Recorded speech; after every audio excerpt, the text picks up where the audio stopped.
Harka fuunee dhaggeeffattootaa fi daawwattoonni Oromiyaa Miidiyaa Teknooloojii akka nagaa jirtan fayyaa keessan jechaa nageenyi keenya kan onnirraa maddee bakkuma jirtanitti isin haa ga'u jenna. Akkuma beekamu guyyaa haddaa sagantaa keenya marii sonsaa qeerroo irraa guyyaa haddaa kan isinii dabarsinu torbaanitti guyyaa tokko akkuma kanaanii guyyaa haddaa immoo qeerroo tokko Oromiyaa irraa qabadheetiin isinii dhufe. Qeerroon kun akkuma beekamutti nama yeroo dheeraa fi qeerroo kakaasaa turee fi akkuma kanaanii keessumaan qooda qabsoo Oromoo keessatti qooda leencaa nama qabudha. Haaluma kanaanii keessumaan guyyaa haddaa turtii keenya sonsaa qeerroo wajjin turtii gaarii isiniin jedha.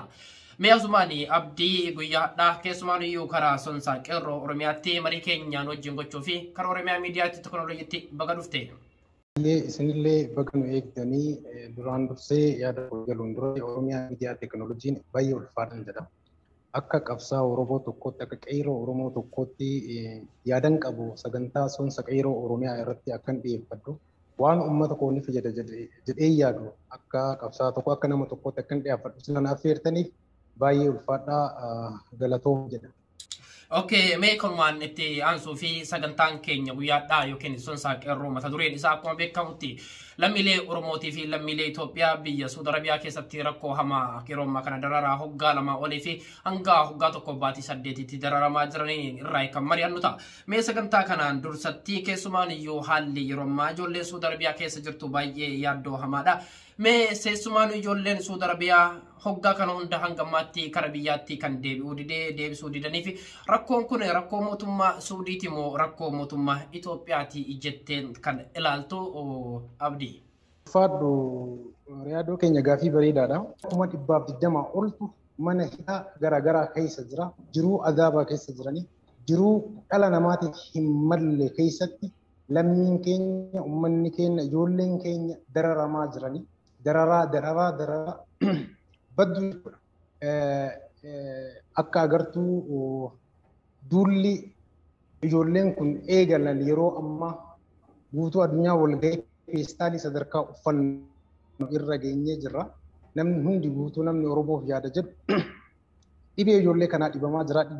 Wanti ijoollee kanarra ga'aa jiru, wanti uummata kanarra ga'aa jiru akka nama lammiif quuqamuu tokkotti guutuun Oromoo namni quba qabu hirriba rafaa hin jiru. Baay'ee waan nama jibbisiisudha. Jaarraa kana keessa yeroo kanatti akkas dhala namaa irratti yeroo raawwatamu lammii kee irratti keessattuu hogguu raawwatamu argitee callisuu caalaa haalli dhabame guyyuunu yeroo wanti akkas dhala namaaf hin malle isaan irra ga'aa jiru kanatti callisanii baay'ee waan namatti ulfaatu. Kanaafuu namni ormis firris wanti beekuu qabu, uummanni addunyaallee wanti nu beekuu qabu lammii 100,000 lakkaa'amu yeroo ammaa jiruu dhala namaaf hin malle keessa jira jechuudha. Dhumaatii duguugaa guddatu uummata keenyatti raawwatamaa jira. Deebii dhabanii, sagalee dhabanii, gargaarsa dhabanii, abbaa dhabanii jechuudha. 100,000 lakkaa'amutu mana hidhaa biyya Suudii keessatti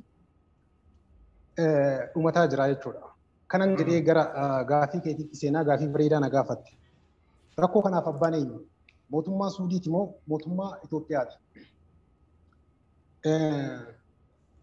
Oromootu waa mammaa qabeete saa abbaa gaafa cabse ormi ija balleessaa jedhani. Kanarratti Oromoo xiqqaa guddaan abbaan fedhe jaalattee jibbitee dhugaan beekuu qabnu tokkotu jira. Suudii waa takka nuun goone yoo galata nurraa qabaate malee numaan jechuudha. Rakkoo siyaasaa wal qabatee, rakkoo dippiloomaasii wal qabatee wanti kun haa uumamu. Waa takka wanti inni godhe hin jiru, wanti uummata kanallee godhe hin jiru. Kana rakkoo kana fidee uummata keenya fixaa jiru mootummaa Itoophiyaati. Rakkoon maddiisii mootummaa Itoophiyaati. Mootummaa biltsiginnaati yoo jedhu. Namoota achi keessa jira, ijoollee achi keessa dararamaa jiran dubbiseen ture, namoota kana dura hidhamanii ba'anillee dubbiseen ture. Gaafa namni wayii seeraan alaa achi deemee foodaan qabame imbaasitu jira, qoonsilaa achi jirutu jira. Foormii guuchisiiftee baajata nyaataa ramaddee kan xiyyaara ramaddee kan galfatu siidha. Ormi siin galchu. Namni keenya kan dhumataa jiruuf rakkoo mootummaa Itoophiyaan uummata kanarratti murtii hamaa dabarseef abbaa hin qabnu jechuudha. Mee abdii waan kanarratti keessumaan iyyuu rakkoon mootummaan Itoophiyaa ijoollee kana kara biyyaatti deebisuu diduuf hoo maalidha jettee ilaalta? Keessumaan iyyuu lammiileen kun lammiileen Oromoo yeroo hedduu fi keessaanuu biyya Saudi Arabiyaa keessatti baqatanii yookiin immoo jireenya isaanii fooyyeffachuu fi akkuma kanaan rakkoo mootummaa walitti qabaniif jecha namoonni hedduun biyyarra bahee biyya Saudi Arabiyaatti keessaan jiraachaas ture. Gaafa ammaa kana osoo hin taane gaafa Mallas Zeenaawis lammiileen keenya kan miidhamanis immoo mootummaan Itoophiyaa kana dura yookiin Mallas Zeenaawiin ijoollee miidhaman karaa Suudiitti deebisee yookiin baajata mootummaa Suudii irraa fuudhaatis ture yookiin kaasaa malee sirraan fudhadhu jechaanii ture. Haa ta'u mootummaan Itoophiyaa yeroo ammaa kana Abiyyi Ahmad immoo sababa maaliif ijoollee kana biyyatti isiniin deebisu jechaa jira jettee laalta? Baay'ee gaafii bareedaadha. Rakkoon mootummaan Itoophiyaa ijoollee kana akka dararamaniif haala dhala namaatiif hin malleessaniif isa dirqe akka godhullee isa taasise osoo biyya qabanii osoo abbaa qabanii jala awwaachuu dhabe rakkoo lama kana ifatti beekuu qaba namni hundi. Tokko rakkoo siyaasaati. Tokko rakkoo siyaasaati. Tokko rakkoo siyaasaati. Akkuma beektuu mootummaan kuni meenilii ajjecha Hacaaluun asitti uummata Oromoo biratti imeejii inni qabuu fi uummanni Oromoo akkamii akka ilaalaa jiru na beekta. Kanaaf namni hundi ifa. Akka diinummaa irra labsee uummata Oromoo irratti gocha hamaa raawwatee jira. Uummanni Oromoo illee humna qabuun balaaleffatee jira. Kanaaf rakkoo siyaasaati hogguusiin jedhu ijoolleen kun gaafa mootummaan kun uummata Oromoo irratti balaa garaagaraa dararaa garaagaraa gaggeessu roorroo garaagaraa gaggeessu sagalee illeen biraan hafne sagalee fiixaa turan uummata Oromooti. Horii illeen biraan hafne warra qabsaa'ota Oromoo illee sabboontota Oromoo biyya keessa ta'anii falmatan illee waan qaban gaafa gochi hamaa uummata Oromoo biyya keessatti raawwatamullee sagalee ta'aa turan. Akkuma yaadattu yeroo dhiyoo for example gaafa hayyoonni keenya mana hidhaadhaa ba'an hooggantoonni Oromoo mana hidhaadhaa ba'an mana hidhaa san keessatti jiruu du'aa osoo jiranii isaaniif dhagahamuu baate iyyanii akka isaan ta'an ni beekta. Rakkoo siyaasaa ta'uu siin jedhu isa kana. Haala kiyya isaan fidee gara gocha hamaa kiyya ijoollee kana ol ba'ee dubbataa jira akka diinaatti addatti baase politikaalii akka namni kun dararamu irratti murteessee afaan qabatee cal'ise. Inni tokko isa kanaadha. Rakkoo siyaasaati. Siyaasaaf jecha kan ijoollee kana fixaa jiru. Ijoolleen kun baay'ee irra caalaan isaanii fuuni roorrotu biyyaa baase. Kaani jirutu biyyaa baase. Haa ta'u karoorroon biyyaa baafte illee kan jiruun biyyaa baafte illee gaafa Oromoon rakkatu gaafa goobantoonni uummata Oromoo irratti dararaa geessisan takka hin cal'ifne qabsoo Oromoolee tumsaa turan miidhama Oromoolee lallabaa turan. Kanaaf rakkoon ijoollee kana wajjin qabu rakkoo siyaasaati. Rakkoo siyaasaatiif kan inni lammaffaan ammoo dantaa uummata Oromoo waan hin qabneef mootummaan kun na amani odoo uummanni achi dhumataa jiru kun nafxanyaa ta'e guyyaa lama bulu miidiyaan biyya kanaa iyyisiisee qaata galani. Kun ifatti Oromoo bakka ani dhimmi Oromoo nan galu diina kiyya jedhee waan ifatti nutti garsiise natti fakkaata. Rakkoo lamaan kanaaf ijoolleen kun dararaa hamaa kana akka keessummeessan kan irratti murteesse kan calliseef jechuudha. Waan ijoollee kana galchuun akka dhabeen jenne guyyaa walgahii guyyaa 4-3 keessatti birrii meeqa baase mana ittiin haaromsiisuuf birrii meeqa baasan naqamiti. Rakkoon gurguddoon rakkoo lamaan kana tokko rakkoo siyaasaa lama dantaa uummata Oromoo waan hin qabneef dhumattuu baatte dantaa keetii miti. Because sirnichi sirna leelliftoota dhimma siyaasaatiin miti. Ijoollee waan takka ajandaa siyaasaa hin qabu. Kaleessas gaafa ala jiran kan roorroo Oromoo dubbatanii jiran Oromoo roorrifame gargaaranii jiran bakka Oromoo rakkate gargaaranii jiran. Maa ajjeefta Oromoo jechuun yakka biyya kana keessatti maa mirga koo sarbite jechuun yakka ija siyaasaatiin ilaala warra siyaasaas godhan mootummaa bilchiginnaatiif siyaasa ajandaa siyaasaati. Gaafa Oromoo akka namaa ta'a gaafa mirga koo sarbita gaafa maaf na ajjeefta gaafa jettu yakkamaadhaati. Ija siyaasaatiin silaalanii siyaasa paartii isaanii hin deeggarreedha. Na hubatte ijoolleen garuu kaleessa illee siyaasaaf ebaluu jedhanii addan baafne abbaa fedhe deeggaruu namni mirga qaba. Dhugaa Oromoo dubbatanii biyya kana keessa ta'aniyyuu tokko deeggaranii bakka Oromoo rakkate deeggaranii bakka Oromoo roorrifamee sagalee ta'anii. Kanatu ajandaa siyaasaa bilchiginnaa biratti. Ajandaan siyaasaa isa kanaadha malee ijoolleen ala jiranii dhufanii aangoo isatti wajjin dorgomanii irraa fudhataa hin jirani. Lammii Oromooti. Dhugaa Oromoo dubbatanii. Gaafa Oromoo rorrifamu. Gaafa Oromoo rakkate Oromoo deeggarani. Kan ajjeese maa ajjeeftanaan jetta. Ajandaa siyaasaati isaan biratti. Kara arrakkise maa rakkate jetta. Kara rakkate maa gargaarta. Rakkoon siyaasaati jechuudha. Onnoo biratti uummata bilchiginnaa kana biratti mootummaa yeroo ammaa biyya kana bulchaa jiru biratti jechuudha. Malee ijoollee ajandaa siyaasaa keessa illee hin jiran biyya ambaa jiran baqattoota fuuruu isaaniitiin kushiinaa namaa xaraganii sibiila baadhatanii warra jiraatanidha. Kanuma. Okay, Abdii mee keessumaanuyyuu mee Abdii waan kanaan keessumaanuyyuu hayyoonni Oromootii fi akkuma kanaanii paartileen Oromoo biyya keessa jiran hanga ammaatti ibsaa fi akkuma kanaanii mootummaa kanarrattis dhiibbaa hanga ammaatti waan godhaa jiranii waan argaatis jiru. Mee keessumaanuyyuu paartiin Oromoo yookiin ammoo KFO fi ABO'nis waan kanarratti hanga ammaa dhiibbaa mootummaa irra godhaa jiran maalidha kan argite jirta yookiin ammoo mohoon godhin maaliif godhuu dhaban jettee ilaalta? Gaaffii kana gaaffii sirriidhaa garuu bifa lamaan hubachuun barbaachisaadha Oromoo hunduu. Jalqaba isaan achi ibsa tokko baasanii jiran natti fakkaate gama danda'aniin hanga an beekutti dhiibbaa uumaa jiran dhiyeennaan hanga an beekutti dhiibbaa uumaa jiranii bifa barreeffamaatiin illee xalaatiin illee mootummaa kanaaf galchanii jiranii KFO'n keessoo hanga an beekutti dhiyeenyaan hanga nu hubannoo qabutti harka jalaatiin ol hin baane malee dhiibbaa godhaa jiran. Bifa kanaan tokkoffaan bifa kanaan hubachuun barbaachisaadha. Inni lammaffaan ammoo paartileen siyaasaa Oromoo biyya kana keessa biraatiin Oromoo rorrifamaa jiru kan biraatiin adda miti. Hunduma keenyattu duulli geggeeffamaa jira.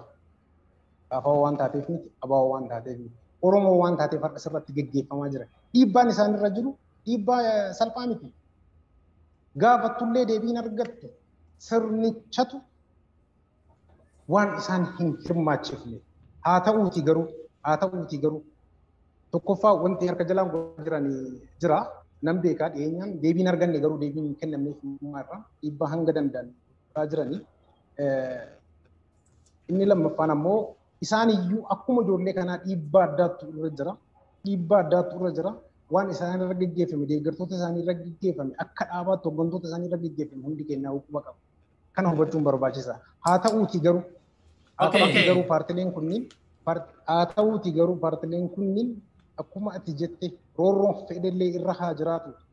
Dhiibbaan jalaan godhanillee akkuma jirutti haa ta'u. Gadi ba'anii karaa uummanni Oromoo beeku. Kaleessallee uummata Oromootiif qabsaa'anii uummata Oromootiif dararaa hedduu dhandhamanii. Dararaan kana caaltu uummata Oromoo irra geettu waan hin jirreef ifatti gadi ba'anii ifatti karaa uummanni beeku. Karaa miidiyaaleen addunyaa beekuu danda'aniin gadi ba'anii yeroo dubbatan ammaan jedhee namana. Okay, Abdii galatoomi mee kanumaas maleesii hayyoonni Oromootii fi akkuma kanaanii haati siinqee biyya san keessa jirti. Haati siinqee aadaa Oromoo keessattis akkuma beekamutti yookiin mootummaa naannoo Oromiyaa irrattis haa ta'u akkuma kanaan mootummaa federaalaa irrattis haa ta'u haati siinqee akka aadaa Oromootii fi akka duudhaa biyya keenya keessattis keessumaanuyyuu lolli tokkos yookiin ammoo balaan tokko yoo bu'e haati siinqeetii fi abbootiin gadaa bahaniiti biyya saniif yookiin lola sanillee dhaabani. Lolli kanaaf yookiin badiin kanaa ol jirus hin jiru. Haati siinqeetii fi abbootiin gadaa hanga ammaatti ijoollee kanarratti yookiin dhimma ijoollee Suudi Arabiyaa kan hoggaa tokkoo fi hanga baatii 8 akkuma kanaan haga hoggaa 2 kan maaliif callisan? Taanii maaliif laalan? Lammiin kan ammoo isaaniif gaachana yookiin lammii isaan gargaaraa ture miti. Gaafa rakkatanii fi yookiin gaafa rakkoo fi gaafa bal'oos ijoolleen kun adda durummaadhaan qabsoo keessattis taanaan akkuma kanaan rakkoo Oromootis taanaan ijoollee adda durummaadhaan keessumaanuyyuu sochii garagaraa godhan maaliif irratti callisan hanga ammaa kan mootummaa maaf hin gaafanne jettee ilaalta? Gaaffii baay'ee bareedaadha. Gaaffii uummanni Oromoo hedduun gaafataa jirudha. Dhiyoo kana nama biyya irra gaafatee ture. Abbootiin gadaa eessa jiranii? Jedheen gaafadheen ture. Jiranii dhugaa abbootii gadaa jiramoo abbootii garaatu yeroo ammaatti. Abbaan gadaa Oromoof hin quuqamne gaafa Oromoon dhumatu callisee durgoo kaadileen aangoof uummata fixu itti laattuuf afaan qabatee callisu abbaa gadaa miti sun abbaa garaati. Inni Oromoo beekuu qaba. Isinillee warri abbootii gadaa ofiin jedhan asirratti waan tokko dhaamuuf hin barbaada. Abbootii gadaa warri ofiin jettanii yeroo ammaa olee gadi fiigdan. Abbaa gadaa jedhamu maqaan gaha miti. Abbaa gadaa kan nama goosisu hojii keeti waan kaleessa bayyanaa sanbatoo hojjete sanaan yeroo uummanni Oromoo akkasitti dararamutti har'allee isiin kaadirame jala dhiichifti. Durgoma funaannataa galti. Gadi baatee bari hayyoonni Oromoo gaafa hidhatan hin dubbanne bari wal fixxee bari nu ilaallatu jettee bari. Gaafa abbootiin gadaa dhumatan bara yookaan hanga jarri dhimma isaaniitiif wal loltee waan hojjette waa dubbachuu eegalan bara. Ajjeechaa Oromoo biyya kana keessatti jedhan beekee aannan qodaa gochuumaatti Oromoon barsiitiin uummaatu. Haga jigee miti haga hafi ol qabanii jedhan. Haga jigee miti hanga hafi ol qabanii jedhan. Odoo isin jirtanii odoo warra abbaa gadaati jedhan jettanii odoo sirna gadaa warra gaggeessaa nu jirra jettanii Oromoon dhumataa jira. Ka darbee dhiisaa amma gabbanii nutti haa mul'isanii. Silla kaadireen si sodaachifte qofaaf gadi callisii warra nama ajjeesaa jiru wajji iyyi jiru eessa jira? Eessa jira? Amantaan iddoo hunda jirti. Baay'ee abbootii gadaa jechuun abbootii gadaallee jedhi abbootii amantaallee jedhi kaadireedha. Haadha siiqqeellee jedhi kaadireedha. Warra isaanii harka dha'uu qofa. Okay, mee abdii waan kanarratti keessumaan iyyuu erguma kanaan kana jenne hawaasni Oromoo biyya keessa jiruu fi biyya alaa jiru hoo waan kanarratti maal godhuu qaba? Yookiin ammoo hayyoota Oromoo biyya alaa keessa jirtu akkuma kanaan qeerroo fi qarreen Oromiyaa keessa jirtu hoo maal godhuu qaban dhimma ijoollee Saudi Arabiyaa kanarratti hoo maal godhan falli dhufa jettee ilaalta?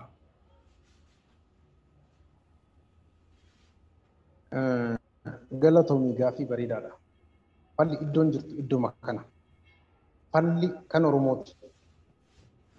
Abbaa gadaallee agarree akka kaadiree ta'e, abbaa amantiillee agarree kaadiree akka ta'e, mootummaallee agarree akka hin jirre akka hin qabne odoo hunda qabaanne har'a lammiin keenya sadarkaa kanatti akkanan ta'u.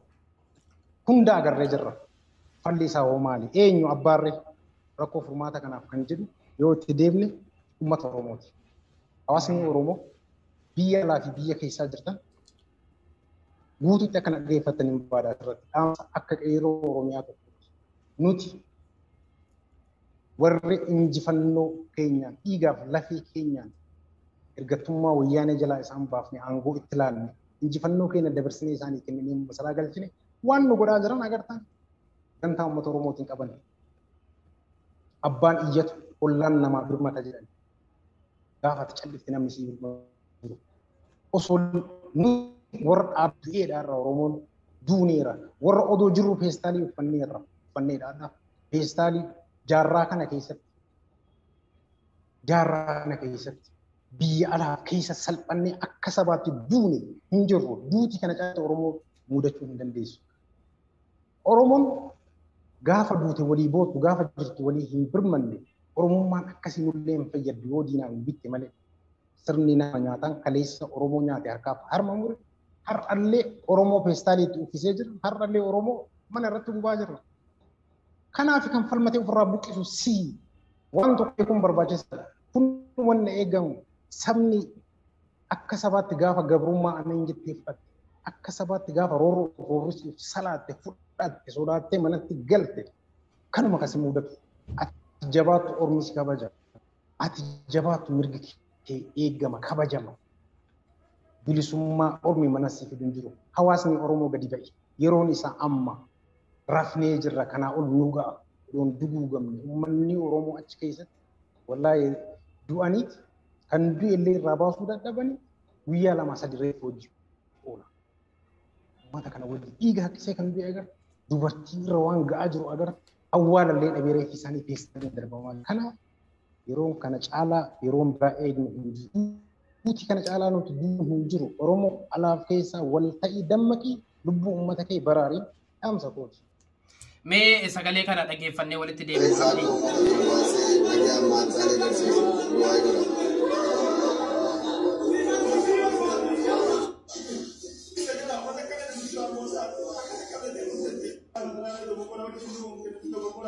Viidiyoon kun viidiyoo ijoollee Saudi Arabiyaa keessatti mana hidhaa keessaa booyanidha.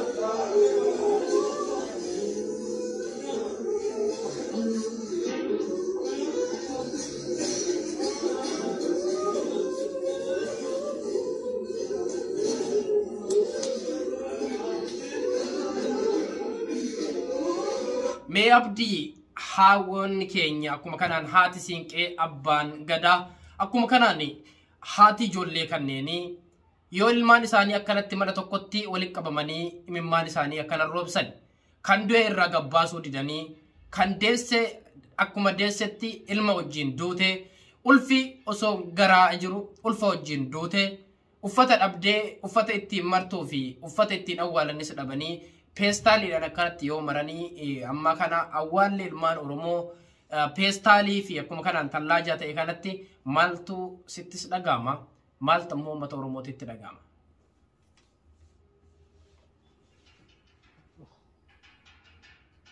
Ifama miirati akka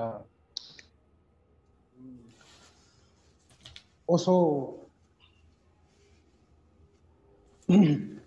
carraa qabaannee odoo kana arguu waan warri du'an carraa qabeessa beekan dhugaas hin jiran jaadoo baay'ee carraa qabeessa odoo kana arguun baay'ee natti tola ture. Har'a jaarraa 21ffaa keessatti gaafa Oromoon moo'ee injifannoo isaa dabarse warra waggaa 27 nyaata kennee bilisa isaan baasee masaraa galchine jaana keessa gocha kanaa uummata Oromoo irratti raawwatu odoo carraan qabaadhee du'een darbee natti tola ture odoo arguu baadhee beekte duuti kanaa olii waan hin jirre jechuudha. Maal jettee ibsita waan jedheen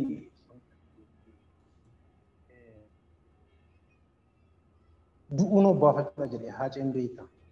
Akkasillee duutiin obbaafatta beektee kana osoo arguu baatte jaarraa kana keessatti Oromoon akka sabaatti salphatee akka dhaabbiitti du'ee abaa dhabee maali badiin saba kana maali uummanni kun maal godhee jara kana viidiyoo maal godhe uummanni kun nama keessa badiin saba kana qe'ee namaa dhaqne mirga namaa hin tuqne nama najjeefne mana ajjeesinaa jedhe maaluma badiin saba kana bara bara ka'amma. Mee viidiyoo kana dhaggeeffannee agar walitti deebinaa abdii. Akka gaarii argatanii naannanii guutanii bashannantanii bakka beela waltanii garaa jirtan yaa uummata keenya obboleewwan keessa isaa keessatti waan jiru kanas akkuma keessa nama takkaanii dachaaraa sirallee yoo ni danda'a. Sirallee irraa ni ga'a.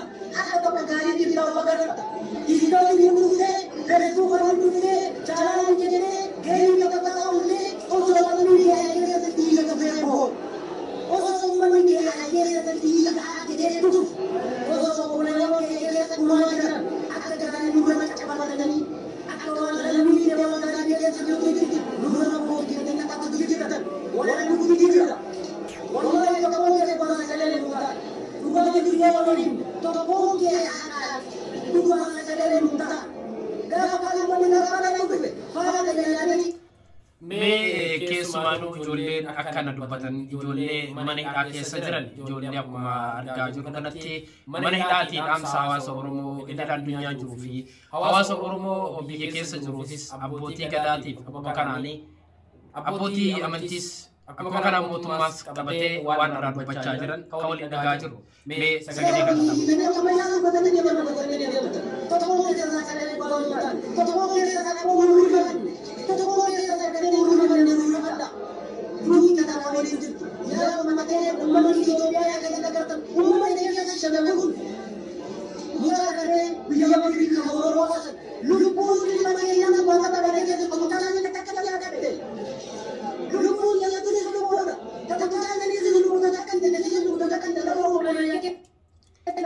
waan amma ijoolleen kunniin dubbataa jiran keessaa waan hedduu nama ajaa'ibu fi mucaa magriibitti dhoobee riyaadii lubbuun teenya kan riyaadii nanqanne addunyaan hundi riyaadiif birmattee garuu ammoo nuuf immoo namoota miliyoonaa yookiin ammoo namoota dhibbootamaan as keessatti jirru kana nuuf birmatu kadhabdan keenyatu lubbuun rakashamoo maalidha jedhee gaafate. Mee gaafii kanaaf deebii maal deebista akka qeerrootti?